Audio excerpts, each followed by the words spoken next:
asalaamaaleykum Cheikh internet de Reubeuss TV ñu ngi leen di nuyu di leen ziar di leen dox seen wàccuwaay yéen a ngi suivre seen chaîne à chaque fois gis nañu ne que yéen a ngi abonné te vraiment kontaan nañ ci loolu. tey nag seen émission parole des jeunes dañ fi recevoir gan gu mag koo xam ne kuy def politique Dakar Plateau dégg nga ay waxam dañ koy bàyyi mu présenté wu mu wax mu mooy kan ak jaar-jaaram ak kañ la dugg ci biir politique. salaamaaleykum sëñ bi ziar naa la. maa ngi lay ziar Ama. ziar. sëñ Fallou Galas Dione. tey dañu bëgg nga présenté wu audit internet yi wax leen yaay kan la mooy sa jaar-jaar kañ nga dugg ci politique ak lépp lu ci war daal. merci beaucoup Ama maa leen di gërëm di leen sant ci invitation bi nga xamante ne defal ngeen ma ko. man nag maa ngi tudd Serigne Fallou Mbacké Dione ñu gën ma xam ci turu Digne de Dione ci réseaux sociaux yi. ma nekk ndaw boo xamante ne damay def politique waaye politique comme ni ma koy faral di waxee rek dama ko jàppee mu nekk seconde activité loo xamante ne ak xëy na conviction moo ma ci dugal waaye ndaw laa comme ndaw bu si nekk rek boo xamante ne tey sa wareef bu njëkk mooy bokk ci li suqali réew mi maanaam di dóor waar di liggéey am suma liggéey am suma njaboot am famille et tout. donc nekk nit comme nit ñi rek di yëngu ci loo xamante ne bokk na ci loo xam day jëmale askan bi kanam donc nag bu fekkente ne ci politique bi maa ngi yëngoo ci parti bi ñuy wax APR bokk ci ndaw ñi nekk ci kuréel bi ñuy tuddee COJER bi nga xamante ne Moussa Sow tey moo ko jiite di si def li ñu war a def rek ngir wàccoo ak li nga xamante ne mooy suñu wàccuwaay. Fallou Galas tey suñ fi ñëwee nañ wax ci chômage gis nañu ko Dakar Plateau booy yu bëri liggéeyuñu tey yéen la moo ci seen taxawaay pour jàppale booy yooyu pour insérer leen. c'est vrai que chômage moom doon na phénomène boo xamante ne tey yaakaar naa àdduna bi yëpp la dal seen kaw donc mu nekk loo xamante ne ñëpp ñu ngi xool ay matuwaay di jël ay matuwaay ngir jéem a xool nan lañ mënee songee loolu nga xamante ne phénomène la tey parce que bu ñuy fàtte ne jamono day dox te jamono buy dox day am ay jumtuwaay yoo xam yu yees yoo xamante ne la fukki nit wala ñaar fukki nit doon def léegi benn jumtuwaay rek da koy def donc loolu aussi bokk na ci facteurs yi nga xamante ne tey ñoo dem ba favoriser loolu nga xamante ne mooy chômage bi nit ñi aussi ñu ngi ciy liggéey waaye comme suñu réew yi nga xamante ne dañoo néew doole aussi nit ñi ngi ci nekk muy ndaw ñi bu ñuy xeeb liggéey bu ñuy xeeb métier parce que loolu aussi bokk na ci li nga xamante ne day gën a favoriser chômage bi même nit ki bu fekkente ne jàng nga c'est vrai am nga say diplôme waaye amagoo koo xamante ne amagoo demande boo xamante ne ñëw na ci yow pour mën a méngoo ak jàng bi nga xam jàng ko la nekk sa kanam te muy urgence jàpp ko nga mën di dóor waar parce que aussi bu dul dara aussi xam nañ ne liggéey farata la ci nit ku ne donc xëy di dóor waar rek donc je pense que ne bokk na ci li nga xamante ne dina tax nit ñi naw la dina tax aussi ngay mën di demal sa bopp maanaam ci li nga xam mënul ñàkk parce que nit comme ni may faral di waxee rek am na yoo xamante ne warul nit di ko ñaan nit ay besoin primaire la nit ki war na mën a am li koy mën a permettre saa yu soxlee loolu mu dem jënd ko ci moomeelu boppam donc loolu nag liggéey moo koy tax am li ci des nag comme ñun am ay jullit lañu am nañ ay aada am nañ ay cosaan am nañ ngëm-ngëm ñuy waqiirlu aussi suñu ngëm te xam ne aussi am na loo xamante ne yàlla da ci am def ci am lu mu ci war a def aussi ñu wéeru rek ci ngëm li te def lu ñu war a def. mais xam nga Fallou Galas Dakar Plateau dafa mën nañ ne mooy xolu Ndakaaru bëri na jeunesse bëri na ay xale mais est-ce que seen biir programme am na ci ñoo xam ne da ngeen di jàppale ay xale yi si financement ci ñoo xam ne tey peut-être jàng nañu ba am fu ñu toll bëgg liggéey amuñu ko. am ñoo xam tamit tey liggéey bëgg nañu am nañu métier mais amuñu coup de pouce boo xam ne mën leen dimbali ñu mën a spécialisé wu ci dara est-ce que leen ngeen loolu yéen koy saytu ci loolu. waaw damay fàttaliwaat foofu rek ne parti politique amul pour vocation di wutal nit liggéey loolu aussi il faut que mu leer parce que parfois aussi ñun si suñu ay doxali ñun politiciens yi dañuy gëmloo askan bi ne parti politique dafa war di wutal nit liggéey wala di ko jàppale ngir mu suqaliku déedéet. parti politique loolu du waree fam. ah non mais soo xoolee période élection jeunesse boobu mooy topp seen. waa xaaral ma ñëw loolu du waree fam politique dafay jóg ngir gëm wax nit ki ne nii ngay dundee waaye gis nañ xeetu dundin bu gën a yees bu gën a méngoo ak jamono boo xamante ne dinañu wàññil lu mel ni ay chômage lu mel ni ay fitna lu mel ni loo xamante ni ñëpp nañ ci gis seen bopp ñu ñëw ñu adhéré si ñu dem ci. donc loolu la c'est-à-dire du loo xam forcément dafa war a utal nit liggéey léegi nag ci suñu ay programme politique ñun mun nañ ne bu fekkente ne Sénégalais yi tënk nañ ñu seeni ay kaddu ci suñu ay programme yi nga xamante ne moom lañ bëgg a gérer lañ ñu dénk moo xam réew la moo xam mairie la collectivité locale la ñu dénk di am nañ ci ay matuwaay yu ñu jël yoo xam dinañ fexe ba jublu ci lépp loo xamante ne day indi day gën a favoriser chômage wala bokk day lajjal loo xamante ne dina tax ndaw ñi fa ñu doon liggéey ñu ñàkk ko. donc loolu parti politique il faut que ñuy fàttaliku la xam lan mooy vocation waaye ñun ci suñu yéene ay ndaw lañu. lépp loo xamante ne jàpp na ne jumtukaay la bu war a mën a permettre ndawu plateau rawatina parce que aussi kuy olof Njaay day faral di wax naan kuy wàlliyaane sa dëkk tëggul kon ñun suñu dëkk mu ngi tëgg kon soxlawul ñuy wàlliyaane balaa nga ne naam ne fa balaa ñoo wax ci keneen nañu wax ci li fi nekk kon yaakaar naa kenn ku si nekk am nga lu la doy ba nga war a mën a toog ci sa gox suñu gox bii nag di Dakar Plateau c'est vrai que chômage yu bëri na mais je pense que ne ñun politiciens yi lu ñu war mooy jéem a xool la gën ci ñoom ñu proposer leen ko la nga xamante ne ñoom ñu ci am xel ñaar ñu dem à la recherche de l'information dem outil les renseignements qu'il faut ñu ñëw ne leen lii moo gën c'est-à-dire ñun loolu moo war a mën a doon suñu taxawaay c'est-à-dire ñun suñu taxawaay mooy sensibiliser mooy communiquer mooy informer loolu mooy taxawaayu ki nga xamante ne mooy politicien bi mais vouloir dire que nit ki naa fexe mu am liggéey loolu damay yaakaar ne day xaw a doon naxe mbaay waaye nag am naa sañ-sañ wax ne man ci sama programme yow nit ki citoyen bi boo ma dimbalee ci sama programme am na ay rubrique yoo xam ne day wax ci liggéey dinaa fexe yow ndaw bi boo demee ba dénk ma li nga xam mooy sa collectivité locale wala nga dénk ma sa réew dinaa teg matuwaay yi dinaa teg jumtuwaay yi ngir chômage bi du avancer loolu nag il faut que ñu koy fàttali bañ aussi nit ñi jàpp ne parti politique yi léegi dañu war a am fonction wu di wuutal nit ñi liggéey wala di wuutal nit ñi ay financement. non mais xam nga période élection dañoo gis ni loolu la ñuy wax jeunesse bi ba ñu topp seen ginnaaw di daw am espoir yaakaar la ñuy wax topp seen ginnaaw parce que dañu ne bés bu ñu faloo am nañu yaakaar ne nañ am fu ñu jàpp mais gis nañu ñoom sax da nga leen ko wax léegi da ngay wàcc si ñoom dem ñu ne la gis nga période élection dañuy ñëw utiliser ñu élection bi passé dootoo gis kenn. mais loolu ngeen yaakaar ne est-ce que neex na ci xol. waaw xam nga foofu bu fekkente ne man dama bokk ci parti politique le président de la république doon suma chefu parti mu indi ay politique publique yoo xamante ne dafa jëm ci jàppale ndaw ñi ngir ñu am autofinancement pour mën a créer seen propre entreprise man mi nga xamante ne ci parti boobu laa bokk te mu bokk ci sumay programme parti dafa war. ma fexe ba information bi askan bi jot ko rawatina askan bi nga xamante ne ñoom laa dëkkal muy ndaw ñi nga xam moom laa dëkkal ñu am information boobu bu ñu tollee ci période campagne nag bu leen di fàtte ne day am ay campagne d'intoxication yoo xamante ne dafa jëm ngir lëbëjal wala boog jaxase lépp loo xamante ne ay matuwaay la jëm ci communication wu gouvernement bi wala boog exécutif bi donc loolu day doon suñu devoir ñu jóg dem ci askan bi jiitu ñeneen ñi nga xam ñoom la ñuy tuddee kujje bi ci noppu askan bi pour ne leen information bi lii la ku jóg maanaam programme bii la gouvernement bi teg jëm ci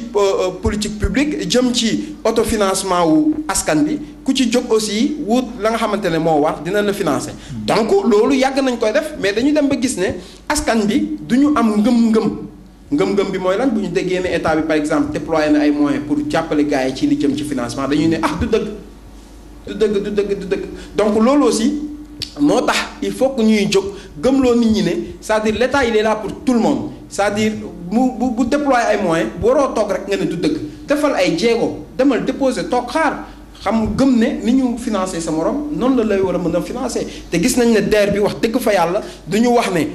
jot na ñëpp jot nañ ci. boo xoolee sax classe sociale bi classe politique bi ñun ñi nga xam ñoo bokk ci politique bi ñun ñëpp kenn amu ci. oui parce que defuñu ko pour politique askan bi koo dégg mu ne am na rek nit loo ko xam il est issu du peuple koo xamante ne il est pratiquement apolitique amul benn considération politique de parti politique ñooñu ñoo ci gën a bénéficier wu donc loolu aussi baax na ñu si fàttali askan bi comme dañoo ne Reubeuss TV askan bi moo la fi tax a toog booy dañu may yóbbante lu bari naan ma gis nañu yenn même jëm ci magasin yeeg affaire yooyu ak marché yi joxe fii ñu jóge ci banlieue bi ñoo ciy liggéey ñun booy Dakar Plateau dañ ci liggéey mais yow loolu noo ko jàngatee. waaw loolu da nga ñëwaat rek ci li ma waxoon sànq mooy xeeb liggéey xeeb métier il n'y a pas de so travail donc amul liggéey bu ndaw. loolu tey ñi nga xamante ne amaana kii romb fii gàddu ay bagage am moo xam ay produits ay matériel la moo xam ay pot la moo xam ay lantinoor comme ni ñu koy tuddee moo xam ay sous-vêtements góor wala jigéen nga koy xeeb di ko yërëm boo demee ci compte bancaire am ay millions la fa yor donc ça veut dire que nekkatuñ ci jamono joo xamante ne dañu war di xeeb nit bu fekkente ne la nga jàng wala la nga liggéey wala la nga jàng bu am xam-xam bi amoo ay jumtukaay pour mën ko di liggéey demal ut loo jaay jënd di jaay parce que ay jàmbur ñooy jóge ci àll ba ñoo def ko à notre place ñu dem ba gis ne loolu suqali na leen ñu doog bëgg a toog naan non lii du yoon non il faut que ñun aussi ñuy yëngu. comme mais est-ce que ñoom am nañu information yëpp est-ce que booy Dakar Plateau ñu ngi am information mais xam nga loolu aussi du loo xamante ne ñoom xam nga problème mooy. nee nañ ñoom politiciens yi élection la ñuy gis. élection passe du ñu leen gis ci dara. waaw. duñu leen dégg ci dara. mais est-ce que information yi war ñoom ñu ngi koy am. non mais xam nga. pour mën a dem ci mairie bi wala dem ci politiciens yi. ñu ne la fii ngeen di jaar pour am financement wala fi ngeen di jaar est-ce que information bi ngi jàll. waaw mais xam nga amagul benn moyen amagul benn budget boo xam dafa jëm ci wàllu financement bu ñuy jël dénk ko politicien loolu aussi dañ koy bàyyi xel duñu jël xaalisu askan bi di ko dénk politicien dañuy jël xaalisu askan bi jaaree la ko ci démembrement wu état bi. Quand on parle de financement, c'est-à-dire on parle des fonctions de l'État. C'est-à-dire l'État, lii la jël ay matuwaay. Quand on parle de l'État nag c'est un ensemble. Mais est-ce que xam nañ taux de chômage bi nekk actuellement. xam nañ taux de chômage bi gars yi sax am na ñoo xam ñu ngi jouer ci chiffres yi man du ma jouer ci chiffres man vraiment du ma ñëw ci ay chiffres parce que yaakaar naa ne jeu la boo xamante ne tey occidentaux yi ñu ngi ciy commencé génn. donc ngay faral di déglu seen débat dañuy débattre ba pare du ñu jouer ay chiffres. mais Sénégal aussi tey jël nañ ci ko bu ñaaw dañuy jouer ci ay chiffres du ma jouer ci ay chiffres mais leer na ma ne tey kenn ku si nekk mun nga jël référence ci sa kër ci sa koñ. ñaata nit ñoo fiy xëy ñaata nit ñi ñoo fi dul xëy. donc loolu boo si jëlee référence rek di nga xam degré de gravité bi fan la toll. comme ni nga ko waxee rek tey dañuy laal lépp Fallou Gallas gis nañu ne que Dakar Plateau xale yu ndaw ñu bëri amuñu extrait de naissance. est-ce que yëg nga loolu yow. waaw yëg naa loolu am na lu ma ci xam. audience foraine kañ la fi gëj am. waaw audience foraine dañ ko faraloon di organiser ci gox yi. ci quartier consort mais léegi dañ ko bàyyi ci compétence su tribunal départemental nga xamante ne moo ci mës di yëngu léegi amatul du loo xamante ne léegi. dañ koy def de façon askan bi ils sont au courant. ils sont au courant c'est-à-dire kenn ku si nekk xam nga c'est-à-dire loolu nit ku si nekk. nul n'est censé d'ignorer li nga xam mooy la ñuy ne la loi. donc ça veut dire que tey kenn ku si nekk war nga mën di gëstu li jëm ci code de la famille donc la nga xamante ne mooy ay extrait consort muy ay besoins primaires doomu aadama nit ki war nga mën a gëstu xam su ma extrait su réeree su ma extrait bu yàqoo fan laa ko war a mën a dem lijjanti yi c'est-à-dire loolu c'est des. ak soo yéexee déclarer sa doom. parce que ñu bëri dañuy topp utum dépense bi. ba fàtte déclaré xale yi. waaw 1 mois 2 mois ba 3 mois moo taxit ay ñu bàyyi noonu mu seet. dañuy xale dem ba sëy yi war a def dugg. CM2 war a dem def sëy yi ñu bàyyi ko noonu mu dem ba yegg CM2 war a def entrée en sixième ñu doon rendre compte que ni extrait mu yor baaxul. waaw donc mooy li mu la wax rek nit ñi dafa am foo xamante ne état mu ngi jël ay matuwaayam parce que ñun aussi bu ñu bàyyi xel depuis bu ñu nekkee ay xale ba léegi dañuy faral di gis ne la chaîne nationale tout le temps dañuy sensibiliser dañuy communiquer ci lu mel noonu. mais est-ce que dem leen ngeen bind xale yi. waaw mais est-ce que yow gisoon ni ñu def ko ci biir koñ yi muy gën a yombal askan bi parce que tamit tey suñu parents suñu yeewoo tey gis ne ah tel endroit de dañ fa lijjanteel xale yi extrait ku nekk ñu ku amul sa doom amul extrait nga ñëw foofu bindu est-ce que gënul facile que ñu dem ba tribunal. waaw non je pense que ne nit ki li am solo mooy ñu xam lieu bi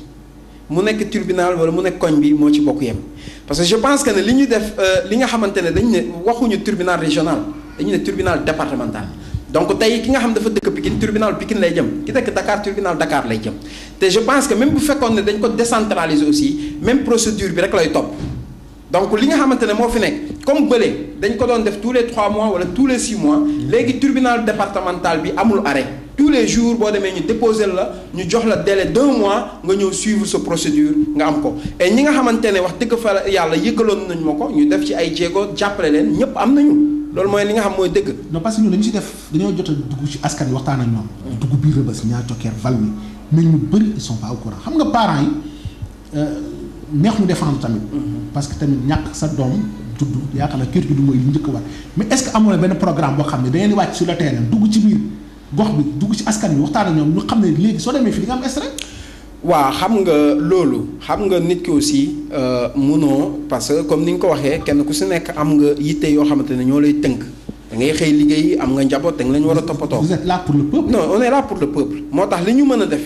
dañ koy def à travers les réseaux sociaux am nañ ay moyens de communication. tey xaaral ma ñëw non réseaux sociaux nag. am na ñoo xamante ne amuñu ko oui c'est vrai mais tey du ma yem ci réseaux sociaux yi. benn la woon rek ci moyen de communication yi tey yaa ngi nii yéen a ngi nii ma leen di encore di remercier encore ci invitation bi permettre ngeen ma am plateau boo xamante ne dinaa ci aussi mën a jàllale su may message pour mën a sensibiliser li nga xam mooy askan bi tant d'autres le font à travers d'autres moyens de communication donc loolu aussi laay wax ne il faut pas que ñu ciy yem mais aussi nit ki da ngay toll foo xamante ne il faut aller vers l'information c'est-à-dire bu fekkente ne ki nga xamante ne moom lañ jàpp ne moom moo war a dem di wuti les informations qu'il faut pour jox ko population bi aussi day def jéego dem vers l'information su ko defee ñoom ñu daje su ko defee yaakaar naa ne communication bi dina jàll comme il faut mais problème bi mooy dafa am ay Sénégalais yoo xam jéemuñu mais comme li mu la wax sànq rek ama ñun dañu dëkk ci askan bi dañoo dëkk ak askan bi on sait ce qui se passe am na ñoo xamante ne jéemuñu et dinañ ci ñëw tout à l'heure waaye li nga xamante ne am na démb ak tey rek jox nañu un aperçu pour ñu xam ignorance bi nga xamante ne am na si ñenn ñi si peuple askan bi donc loolu rek doy na rek pour ñu mën a xam ne dafa am loo xamante ne du ci état ci nit ñi la nit ñi aussi parce que tey bu am na réew yoo xamante ne boo fa demee di amatul ay cadre ay diw dafa déclaré wul doomam non amatul c'est-à-dire jamono ji boo juree sa doom la nga war a njëkk a def mooy à côté de l'hôpital à côté de la maternité am na benn état civil bu fa nekk demal nga bind ko. mais xam nga le plus souvent da ngay ñëw indi sa jabar hôpital nga accouché pare li ñu lay laaj yow yaa ngi xalaat fu mu ne tey ngay demee ut loo ko fayee man neexuñu défendre c'est vrai mais ñu bëri soo dee laaj lu tax sa doom déclaré ñu ne non bu muy juddu dama dem ci hôpital bi ñu teg ma yenn conditions yoo xam dafa metti ba bi ma koy yàqamti woon naa génn dem uti di ñoo teg dama fàtte woon naa sax déclaré xale bi. am ay bor yu ma ci topp. waaw mais bu def 3 mois ñu fàttali ñu déclaré ñu seen doom. mais je pense que ne ama loolu du excuse lu tax ma wax loolu c'est-à-dire yoon may na la lu délai wu 1 an atub lëmb. est-ce que xam nañu ko. waaw donc mooy li ma wax rek mais xam nga même bu fekkee xamuloo ko c'est vrai que yow moment bi nga xam sa jabar par exemple accouché na nga war a lijjanteel sa doom nga war ko déclarer am taluloo ko parce que am na yeneen priorité yoo xamante ne ñu ngi fi ne jàmp taxaw nga war ko tal dëgg la mënul ñàkk ay nit lañu mais boo génnee ci loolu war nga def ay jéego dem ci état civil bi laajte ne serait-ce que pour nga laajte pour nga xam mais parfois l'ignorance parfois vouloir xam nga voilà def la malin bàyyi mu jàll. loolu gars yi nee nañ ñi nekk ci état civil dañoo ñàkk kersa. non loolu aussi voilà non il faut que ñu xam ne aussi Sénégal aussi am na loo xamante ne duñ ko bañ amoon na fi amoon na ci hôpitaux yi amoon na ci yenn lieu de travail yi loolu duñ ko bañ mais aussi mentalité yi ñu ngi évoluer am na yu bëri yoo xamante ne gis nañ ñu mu ngi deñ ñun man comme ni may faral di wax rek ñun ñëpp ay sénégalais lañ ci askan bi lañ bokk des fois dañuy am ay besoins ci yenn lieux yi dañ fay dem gis nañ ne yu bëri mu ngi tàmbalee dañ ci askan bi donc nag parfois dafa am ñoo xamante ne loolu daf ñuy dal ñun ñëpp des fois nga dajeeg nit koo xamante ne vraiment day am benn day dëgër bopp non da ngay dajeeg nit koo xam day dëgër bopp ba yow sa jëm bopp sax da nga koy jëppi loolu day am donc ñooñu aussi ñenn ñu dëgër bopp li il faut que ñu leen di gëdd pour ñu mën a xam li leen war donc loolu laa la wax sànq ne la am na loo xam xew na fi diggante démb ak tey te gis nañ nit ñi vraiment ignorance bi nga xamante ne ak indiscipline bi nga xam mu ngi nekk si ñoom donc loolu aussi waruñ ko di wéyale ba ci lépp li nga xamante ne moo jëm ci wàllu këyit. gis nañ fi tout récemment ñu inauguré école Bibi Ndiaye for nañ nag ci wéewu béy ne bés bu ñu Bibi Ndiaye bés bu ubbee am na 5 établissements yu war a tëj yéen loolu yëg ngeen ko ubbi waaw information bi maa ngi koy door a yëg ci yow. waaw parce que nee nañ école Thiès tëj ñu ko ba pare te école Clémenceau nar na tëj ak yeneen école Rebeuss ak yeneen école dañ ko tëj jël élèves yëpp yóbbu leen ci Bibi Ndiaye mais est-ce que yaakaar nga loolu dina doon solution lu baax. waaw mun na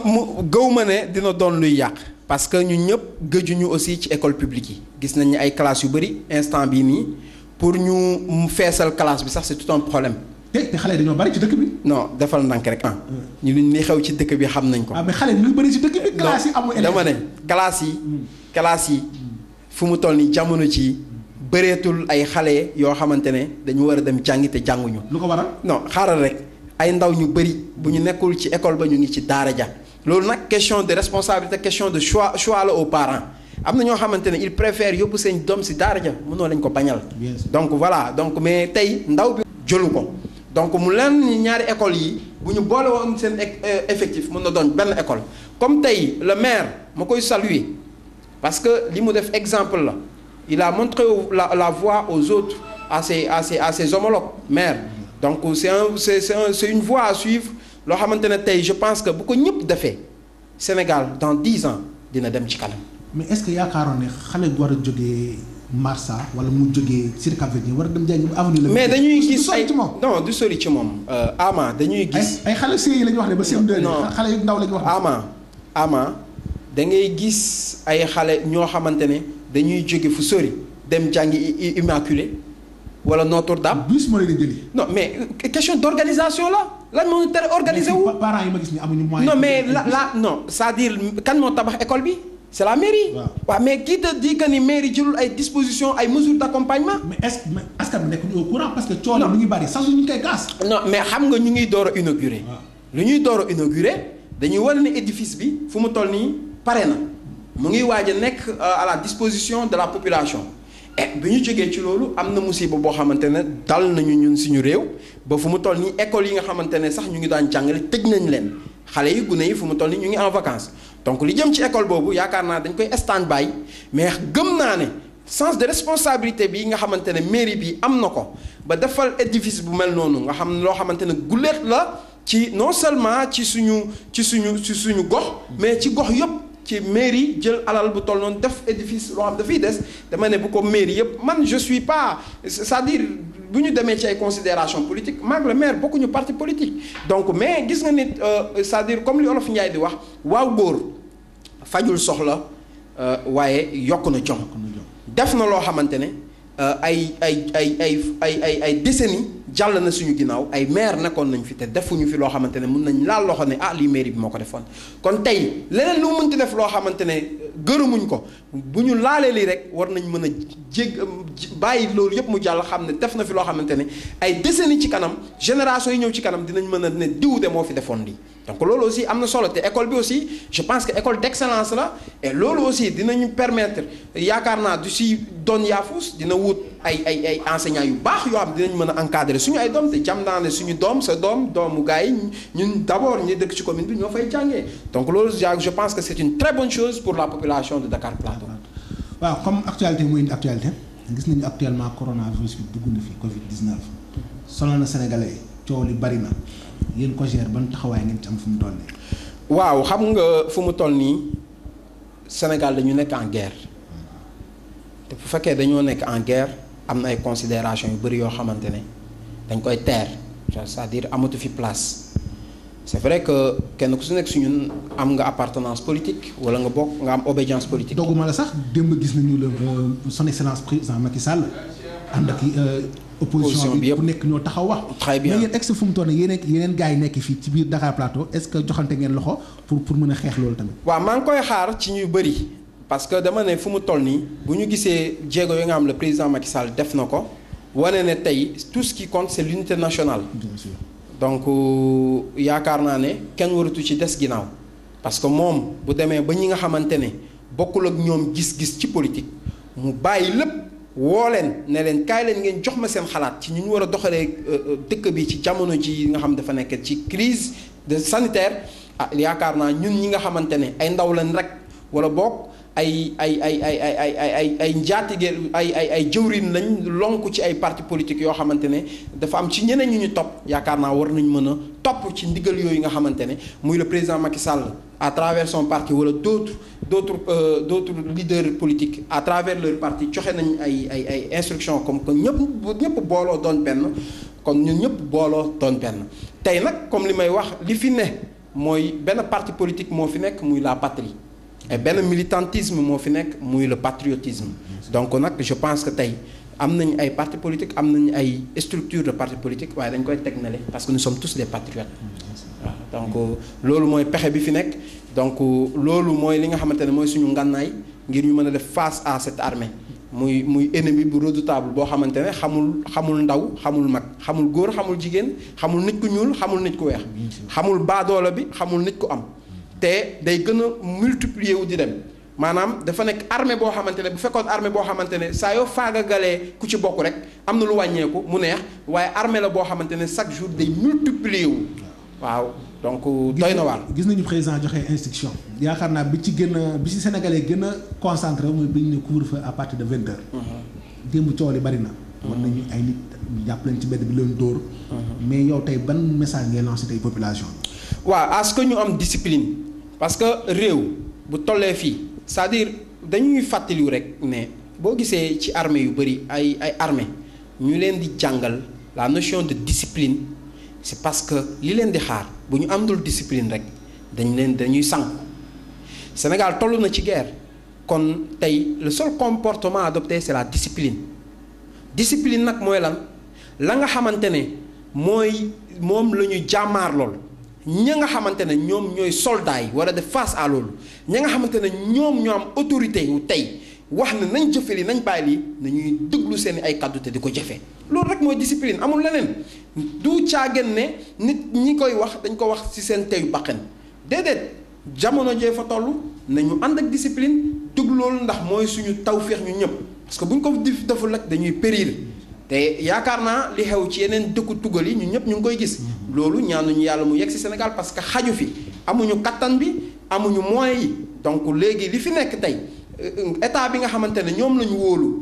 muy le gouvernement bi nga xamante ne président de la république bi nga xamante ne moo jiite loolu yëpp liggéey boobu aussi ñu ko ciy saluer parce que mu ngi ciy def ay jéego yu am solo il faut le reconnaître parce que wax dëgg fa yàlla depuis bi ñu ne am na cas au Sénégal la jël ay matuwaay instruire donc les ministères compétents à ce que ñu jël ay matuwaay yu am solo ngir mën a jëm ci teg ay mesures préventives ngir askan bi mën a vraiment am ay barrières yu ko musal ci loolu nga xamante ne mooy jàngoro ji donc dañ koy gërëm di ko sant quand il a fallu aussi mu jël ay matuwaay yu strict jëm ci li nga xamante ne mooy décret wu état d'urgence bi jël na ko couvre-feu bi aussi ànd bokk ci li nga xamante ne da koy accompagner jël nañ ko donc nag di ñaan Sénégal yi ñu am discipline ñu am dégg te ñu xam ne dañu nekk ci guerre bu métti guerre boo xamante ne tey ka ngay xeexal mënoo ko teg bët te ka ngay xeexal fu ko neex lay jóge donc nañu gën a góorgóorlu nañu gën a bàyyi xel ndigal yi nga xamante ne ñu ngi ñu koy jox te ñu war a sàmmonte ak moom te ñu xam ne fu mu toll nii amatul considération de parti politique amatul la fi nekk mooy institution nañu fonk institution yi déglu li ñuy wax loolu mooy suñu jàmm ñu ñëpp. yaakaar naa comme ni ngeen ko teewloo waxtaan nañu ak suñu invité lépp lu dem ci actualité actuellement mën naa ne Fallou Gallas mot de la fin. waaw mot de la fin mooy